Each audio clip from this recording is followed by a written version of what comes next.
আমাদের এই পুলিশ বাহিনীতে যারা আছে বা এই বিভিন্ন বাহিনীতে যারা আছে তারা আমাদেরই বিভিন্ন এই যে খেটে খাওয়া মানুষের গ্রাম থেকে উঠে আসা, শহরের বিভিন্ন গঞ্জ থেকে উঠে আসা আমাদেরই আত্মীয় স্বজন, ভাই, আমাদেরই স্বজন। কিন্তু তাদের দূষিত করেছে, কলুষিত করেছে শেখ হাসিনা। আমরা এর পরিশুদ্ধ একটি রূপ দেখতে চাই।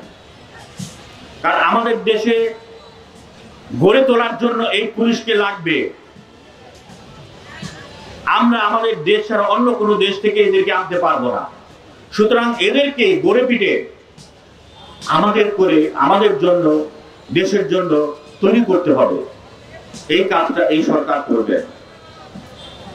এবং আজকে এই যে বিভিন্ন জায়গায় আমরা দেখছি স্কুল দখল করে ফেলছে, মসজিদের কমিটি দখল করে ফেলছে, এর বিরুদ্ধে প্রশাসনের শক্ত অবস্থান গ্রহণ করতে হবে। সেনাবাহিনী রয়েছে, র্যাব রয়েছে, জেলা প্রশাসন রয়েছে, শক্ত অবস্থান গ্রহণ করতে হবে।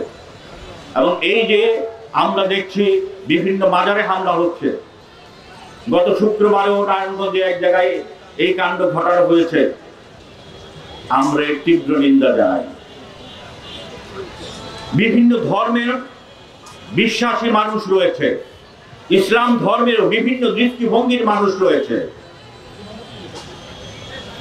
কেউ ওহাবী, আব্দুল ওহাব নজদীর অনুসারী, কেউ আবুল আলা মওদুদীকে সঠিক বলে মনে করে, কেউ আহলে সুন্নি মতবাদের অনুসারী। আমাদের দেশে আউল বাউল ফকির বিভিন্ন মতাদর্শী রয়েছে। আমাদের দেশে একটি গোষ্ঠী রয়েছে যারা গানের মধ্য দিয়ে পরম সত্তার সাথে নিজেকে মিলিয়ে দিতে চায়। সুফিবাদী রয়েছে।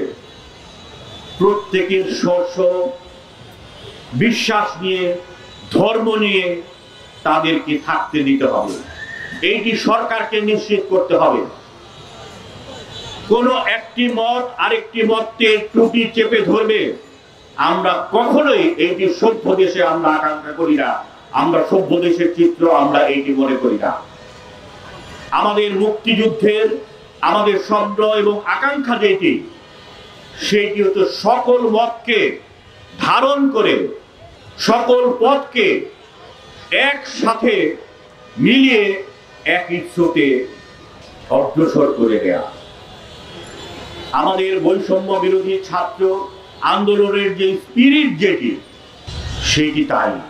আমরা বৈচিত্র্য নিয়ে আমাদের এই বাংলাদেশে আমরা বেঁচে থাকতে চাই, টিকে থাকতে চাই। হাজার বছরের আমাদের যে ঐতিহ্য, লোক সংস্কৃতির ঐতিহ্য, লোকায়ত ধর্ম থেকে আমাদের যে বিশ্বাসের উৎপত্তি, সকল কিছু নিয়ে আমাদের যে সংস্কৃতি, আমরা আমাদের সেই সংস্কৃতি নিয়ে আমরা সেখানে বেঁচে থাকতে চাই।